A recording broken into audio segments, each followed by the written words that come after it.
Good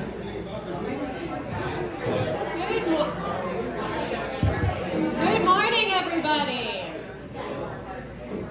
Good morning. Thank you. Good morning in the kitchen. Welcome to 1 Million Cups Brunswick. By a show of hands, how many of you are joining us for the first time? Okay, great. Well, thank you and welcome. For those of you joining for the first time, 1 Million Cups was founded under the idea that entrepreneurs need to drink at least 1 million cups of coffee to launch a business. We think they need to drink something a little stronger, so that's why we hosted at Tipsy McSway's. Thank you very much to our host, Susan, who has been hosting us for over 5 years. Now, 1 Million Cups is an important part where, yes, our speaker is going to be the star of the show, our special entrepreneur today, but also the audience and our community has a very important role. We are here to support our community's local businesses. So before I introduce our speaker, I want you to think about what the questions you're going to ask him during after his presentation, how you can help him, and pick up on ways that we can start thinking about how we can help our special guest, who I'm going to introduce here, Mr. Nick Nick McKnight. Now, Nick McKnight has a new business here in downtown Brunswick, Black Lotus Collective. So we are introducing a very creative entrepreneur that is here to tell his story. Please help me in giving Nick a warm round of applause.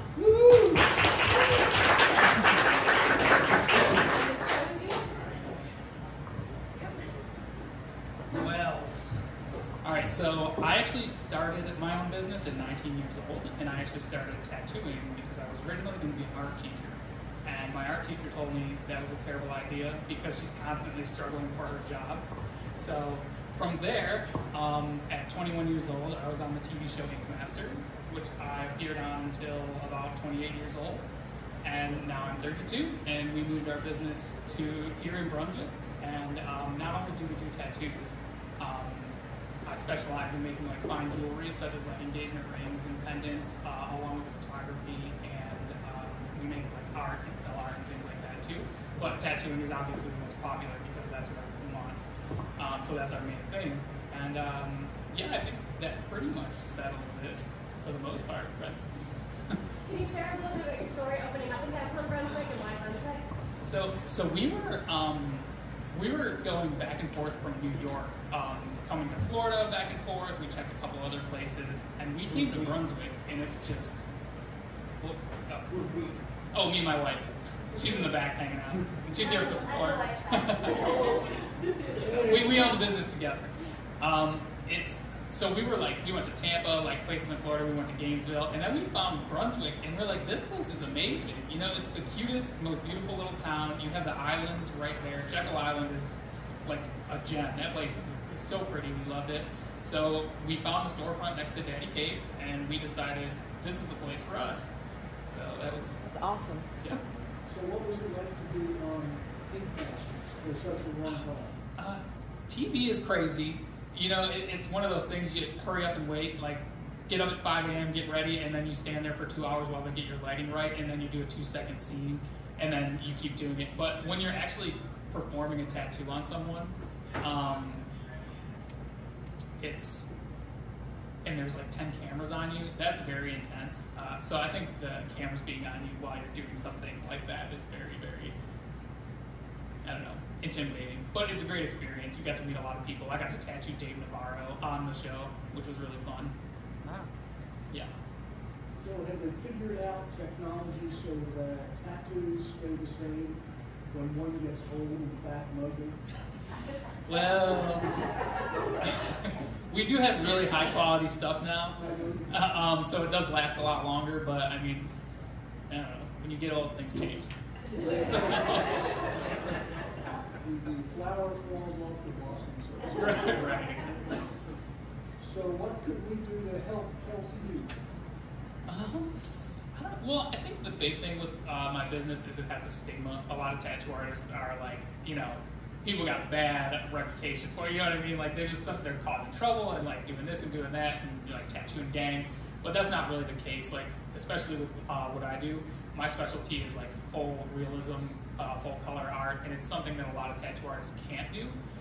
So I get clientele coming from like hours away, like just to come get my work done, which is really it's an honor that people choose me to do that stuff, but it's also just like let people know that tattooing is coming out of that stigma, and it's growing into like the range of fine art, and we can put things like a Da Vinci painting on your skin. Like there's artists at that level, and we can do really amazing work, and it's obviously very clean, very high standards nowadays.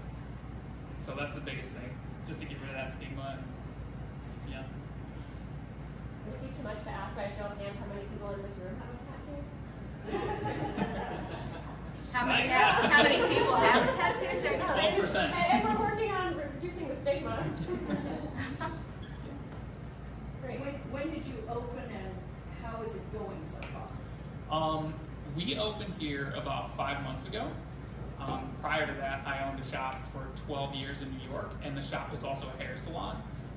But so far, I'm booked out until March. So we came here, and it has taken off, which is just amazing. And we've been to places like we went to restaurants, and people already know us, and we've never even met them yet. People have been talking and talking and talking, which is great. I know personally I've been stalking Nick on Instagram for about 3 months trying to get him here, so. All right, Phil. When you say you're booked until how long? March. How many tattoos do you do in a day? I work 5 days a week, and I'll do 1 to 2 tattoos a day, because what I do is like larger pieces. So it's usually a 4 to 5 hour session. If it's 2 smaller sessions, like 2 to 3 hours, I'll do 2 of those a day. And what's the cost? Tattoo artists charge anywhere. Some tattoo artists charge by the piece. I personally charge $200 an hour, but there's other artists that'll charge in the range of $100 to like $300 an hour, depending on if you're in a big city that's really expensive, things like that. So, yeah. Yeah, so you're booked through March. Congratulations. How did that happen? Through advertising you did, through word of mouth? I did advertising for maybe a week, but we just started telling people. We were at Reed's, we were at some of the local restaurants, and just telling people, showing them Instagram, and it just like spread like wildfire, which was very, very amazing. What's the biggest difference between a New York customer and a Brunswick customer? How many ways can you It's okay, you have some fellow New Yorkers. The people here are a lot better, I'm not going to lie. New York's a different breed of human. So, and you had a question? Yeah, I was just, so beyond the tattoos, I know you mentioned photography and custom jewelry design, so it seems like maybe on the surface that there's distinct and different parts to that, but is there a core kind of common thread that you can get the word out about everything you do, or do you really have to kind of differentiate your umbrella brand to reach those targets? Yeah, it turns out that photography is not as popular. It can't really, the other things we do, it's hard to have an umbrella over all those because they're also different. But in a general sense, the whole thing was I wanted a career doing art, and I didn't want to just do one thing all day every day because you get a little stale. And I'm really good at very fine detail work and just really meticulous, like long-term working. So that's why I like making engagement rings and things like that. I moved on to that. And then photography is just fun. Like me and my wife really like the haunted type of photography. So we get to go out at night, use the smoke machines, dress people up, and like make the fancy dramatic lighting. So it's all very different, but we mainly focus on tattoos because that's just the most popular. But it is really hard to keep it under one umbrella because everything's just so different.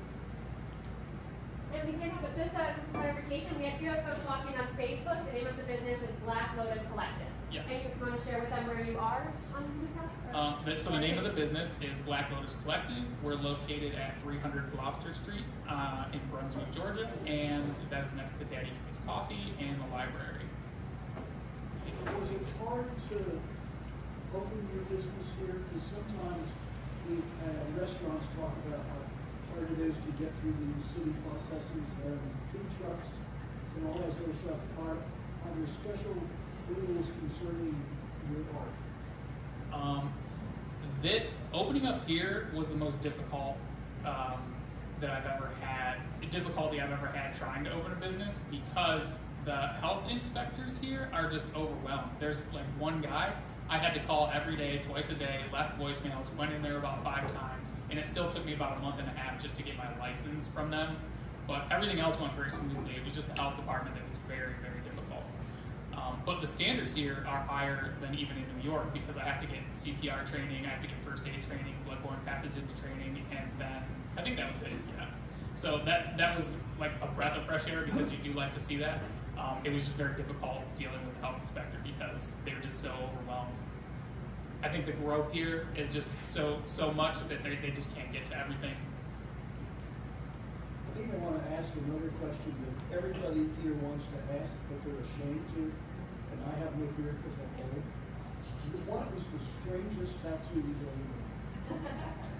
In my first year tattooing, I did a tattoo of an eyeball inside of someone's armpit, and that was pretty out of control. That'll do it. Yeah. And he was pouring sweat. He knew he made a mistake immediately. Thanks. This is great. Now, I know you talked about, as I followed you on Instagram, you're working on some other creative endeavors as well. Isn't there a documentary or film as well? So this is like a kind of low-key thing. It's one of me and my wife's hobbies. We like to do paranormal investigations. I'm a huge skeptic. I don't really believe in ghosts, but I like to go to these haunted places just to see what it's all about because a lot of people do believe. And I did a documentary, which is actually on Paraflix Paranormal Plus now. And I went alone into the haunted Hinsdale House of New York, which is just a notably haunted house in the middle of nowhere. And I stayed there alone for a night to document any type of paranormal weird activity that would happen. So yeah. Anything happen? Yeah. I actually left early because I thought someone was trying to kick down the door, and it was like the middle of the woods. So are you a believer now? You know, it's hard because a lot of things can be, I'll be like, oh, that could be a mouse in the walls, or like that could be a raccoon or something. But it's very, I don't know, it's very interesting. It's something I like to look into more. Phil? Is the audience, the group of people who are seeking tattoos, is that getting larger? Yeah, I think since probably around 2010 when all the tattoo shows started coming out on TV, it's just been growing ever since, and it just gets bigger and bigger every year. More tattoo artists are coming out, and it's like we just went to Helen, Georgia, and it's beautiful there, and we seen, I think there were 2 or 3 tattoo shops right in the main strip, and I didn't expect to see that, so very, very weird, very funny. Are there schools of tattoo? Because if we need one at the college, I'll have a school of business have tattoo. Yeah, there are tattoo schools now, and a lot of states are requiring artists to have schooling. A lot like a hairstylist would have to go to some sort of schooling before they get their license. Yeah, but colleges, I don't think so far. Yes, sir, in the back. When you say Black Lotus Collective, is it the collective in the different mediums that you're pursuing? Yeah, or is it exactly. a collective of artists that you're working with? Well, the goal is to turn it into a collective of artists, but I call it Black Lotus Collectives mainly because it is a collective of many things. We have tattoos, we have jewelry, the photography, and the art. So, yeah. Yes. Is there an age limit for tattoos? Yes, you have to be 18 years old. No, I mean, Oh. today is my friend Shaw's birthday. Happy birthday. Happy birthday. And he just told me he thinks he's too old for a tattoo. Come right here. Shaw, come on up front. Never too old. Just get a little one just to say you did it.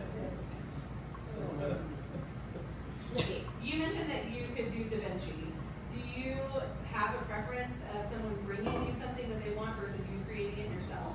Yeah, I do like to I like to do like full color realism stuff like that, like things like statues thing in full color. I don't know how to explain it. It's hard without actually showing you. But those very like high end fine art type works. But I will do a little if a friend comes and wants like a little infinity symbol. Like I'm fine with doing that. It's fun and it's easy. But definitely like I like the bigger pieces and more like fine art replication and or realism. Yes, ma'am. When you're doing a replica, do you have to get any approvals, or are there any legalities around that? Well, I don't people don't usually ask for like art replications, but a lot of the times I do notice I do like the Bernese statues. Like I'll do replicas of like those for like Zeus, you know what I mean, like things like that, and the old statues of like Saint Michael stomping on the devil. I don't think you would need just to replicate those. Yeah. Yeah, but if you take someone's art, say like someone like does a design and art that's on a skateboard or something, in that case, I will usually email the artist and say, hey, I have a client that wants this tattoo, is it okay? And in the past, they always are like cool with it, so, yeah. Yes, sir.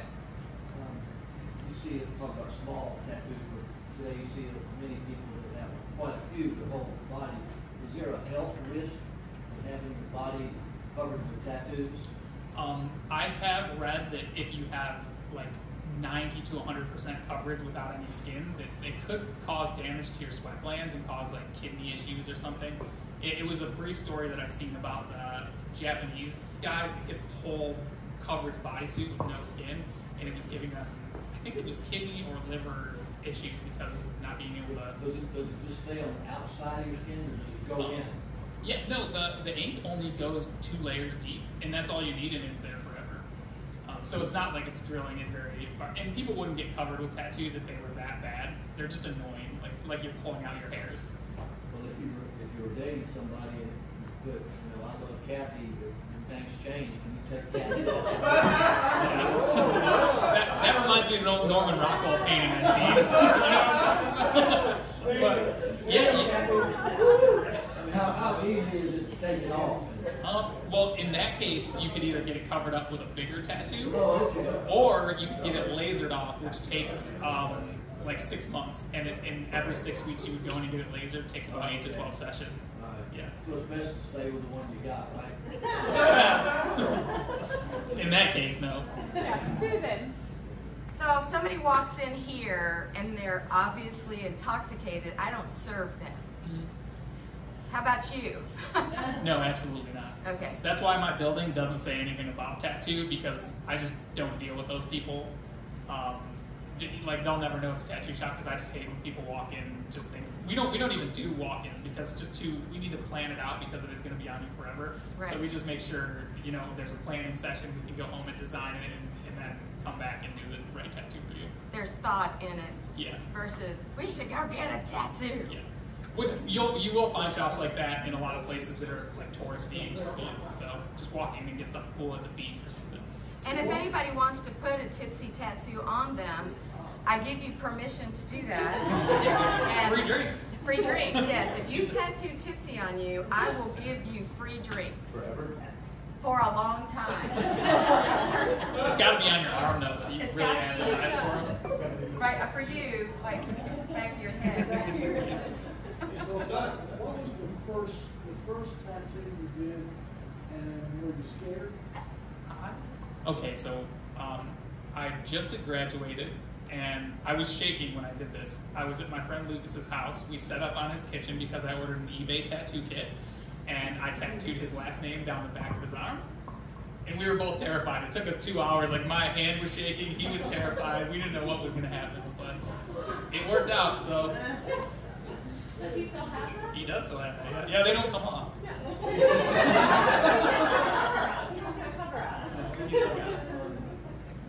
Any additional questions? Yes, sir. I was going to ask you, how long did that last? You started the first time, so 5 years, 10 years?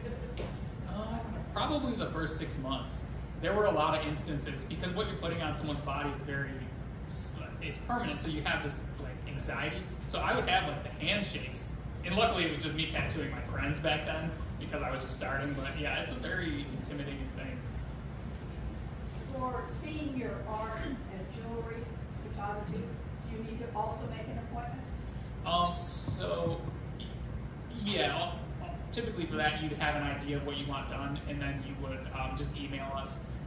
Some of our work's on the website for all of that, jewelry and photography, so you'd have an idea of what you're working with before you. Yes, ma'am. So for the jewelry, if I'm understanding your process correctly, I'll just use a ring for example. You make the ring but then purchase the gem.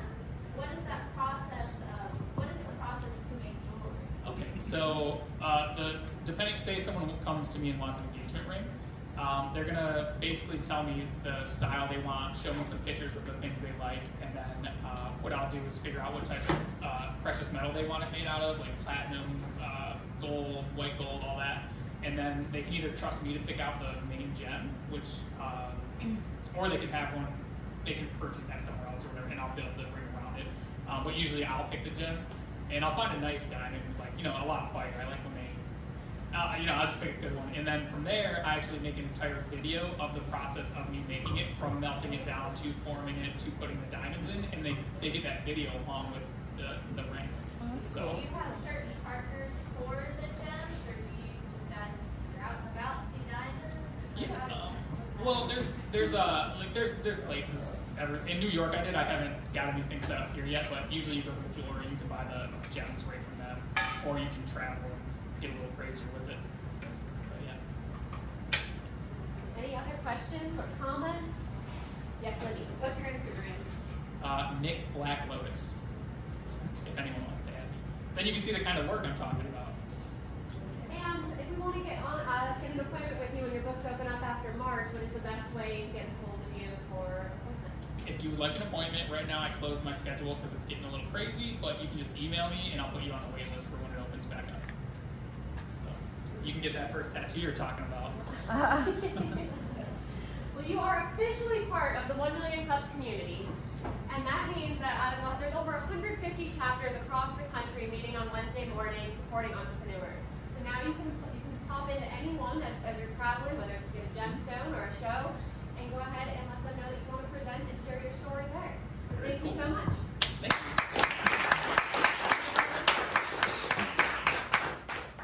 And now I'm going to turn it over to our community partners. Ms. Mackenzie, do you have any announcements